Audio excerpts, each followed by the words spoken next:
I wish you a Merry Christmas. I wish you a Merry Christmas. I wish you a Merry Christmas and a Happy New Year.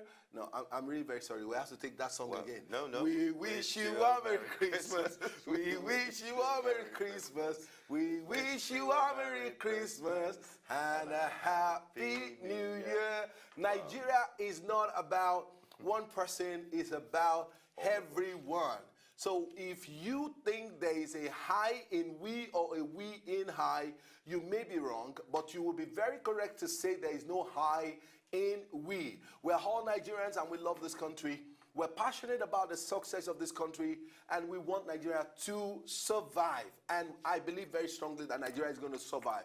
I want to welcome you once again to another very interesting episode of your program. This is Christmas Day edition of Crossfire. My name is Dapo Banjo, and I have with me on the show Benga Aborowa. Benga. Merry Christmas, Dapo. Nice to have you. And I didn't know, good rendition of Merry Christmas. I didn't know you had talents in singing. Yeah, no, I sing. You know, nice. Even though my gift may not be anything compared with what Zoe displays, but I sing in my own little way, you know. And I know that very, very seriously, we will bring you an interesting conversation and discussion today on the show.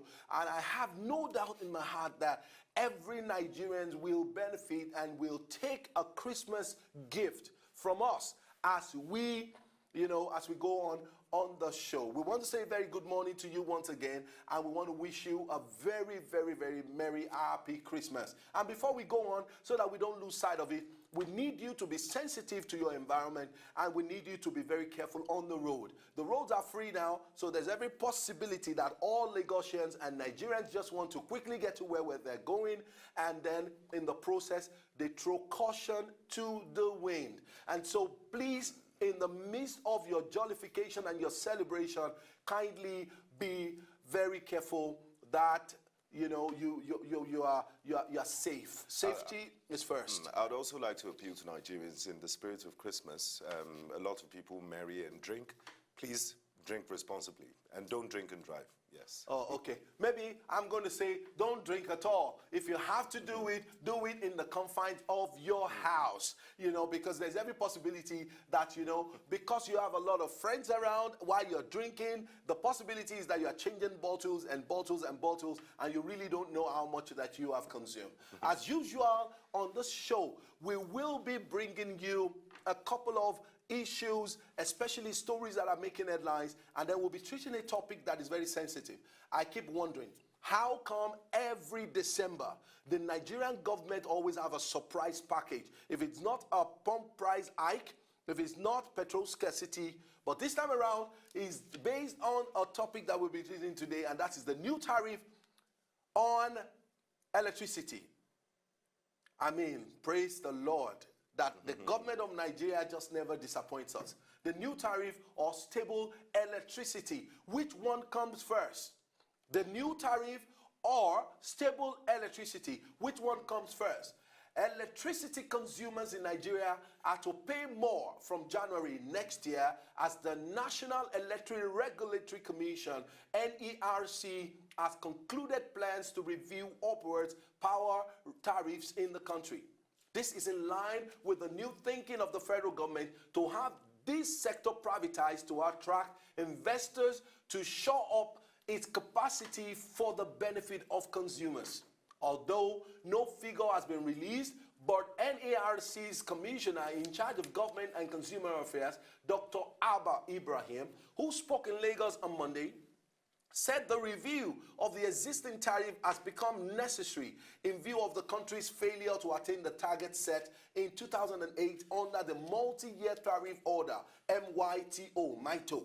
By now, we should have been generating 15,000 megawatts based on the MITO that was designed in 2008, but we're still generating below 4,000 megawatts, so it is an issue of quantity and price. If we have been able to achieve 15,000 megawatts and you put everything in a basket, the average price definitely will be low.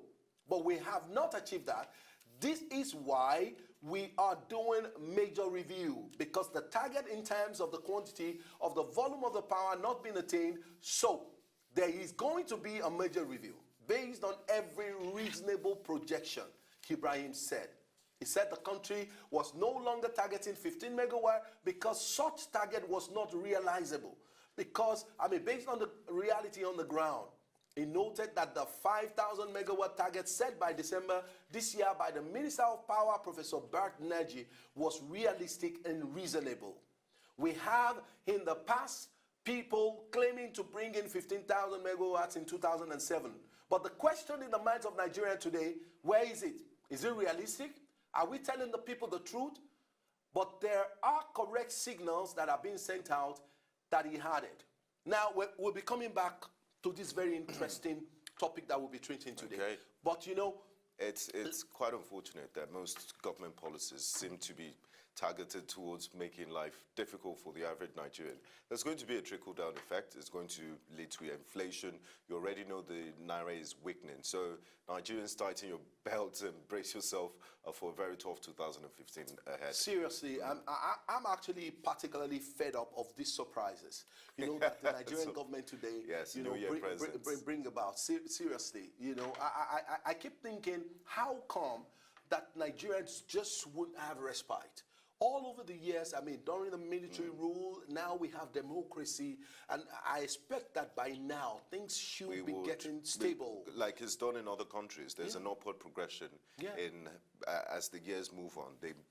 But Nigeria is just but we seem to be regressing, and no, maybe not regressing, maybe in a virtuous circle. Yes, and you know, we're just going round and round and round. Even when the children of Israel, at a point in time, we're going to get into the promised land, there was a need to do like a virtuous circle. But they broke it down because the walls of Jericho came down after one time a day circling the walls of Jericho, and then on the last day they had to do it 7 times. The wall of Jericho came down. When is the wall of Jericho in Nigeria? Dapo, you know the scariest part is we need to start planning ahead. We need to start planning for generations unborn, like it's done in other developing countries and in developed climes. You know, the United Nations Development Program, UNDP, has projected Nigeria's population by 2050 to reach upwards of 350 million. How? Are we going to be talking 5,000 megawatts, 15,000 megawatts? It's so then terrible. It's absurd, and I hope we get things right. It's all really terrible. But Gbenga, let me ask you a very simple question. What's your plan? Do you see yourself in the corridor of power someday? Do you think you may get into politics? That's why I wish I had a magic crystal ball in front of me, but politics is too messy. It's not for me. Not for me. I'll pass. And you? Yeah, for me, I really want to be there. You know, talk is cheap. As we come analyze political statements, political situation, electioneering process, and politics, and everything that has to do with the country called Nigeria, the entity called Nigeria, I think that getting involved will make a whole world of difference. Well, you can make a whole world of difference on the other side of things. Not being involved? Well, you're being involved by being a journalist, by reporting on national issues. But we don't have a platform for correct The murky waters really. of politics, are you sure you can withstand it? You see, I know the system is extremely cancerous. And when you get into the system, you can come in as the holiest of all men. But the moment you get into the system, you catch the cancer. Then what position would you be eyeing? Let's talk hypothetically. Sometime, someday, Nigerians, I want to be your president. I want to be able to provide electricity. I want to be able to provide, potable water in your homes. I want your children to go to the best of schools. I want you women out there to be empowered and for you to be able to support your family. I hate what happens. Do you know, as a Nigerian, I've come to realize that men are more privileged in this society than women. Don't you think?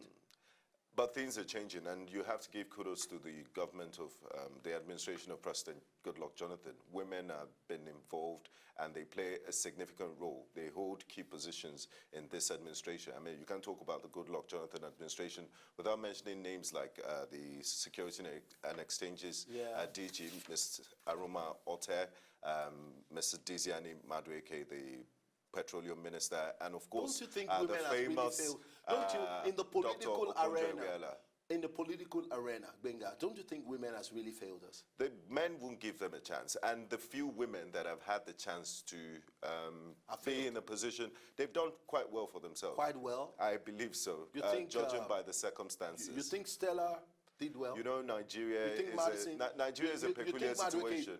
I mean, look at the airports. Go around the airports. You think Alison is doing well? She's OPEC president now. You know, and she's done quite well in her own right. I visited a couple of it's not a fault activities, that really. Global oil prices exactly. Yeah. I visited a couple of airports in Nigeria, and to be very sincere, I think we achieved a lot when Stella Odua was the Minister of Aviation. There's still a lot of work to do. The But, 2015, the 215 million scandal. The BMW scandal, that was undoing, and she just had to go. But I believe the man that is there, the former FRC boss, Osita, would continue good works in the aviation ministry. All right, Benga, before we go on a short break, we're going to be looking at one or two issues, especially stories, you know, that are making headlines. Okay. When we come back, we'll just quickly take it, and then we hit on the topic for the day. Sure. We're going on a short break now. When we come back, we will be singing a Merry Christmas song, and we definitely will be wishing you and your family well as you stay glued to your TV. Some of us who are going to church, fine, but the moment we come back, tune to Star Times, channel 196, Cool TV, and channel 195, Wazobia TV. When we come back from the break, we'll take it off from there. Thank you, and don't touch your TV or the remote, preferably.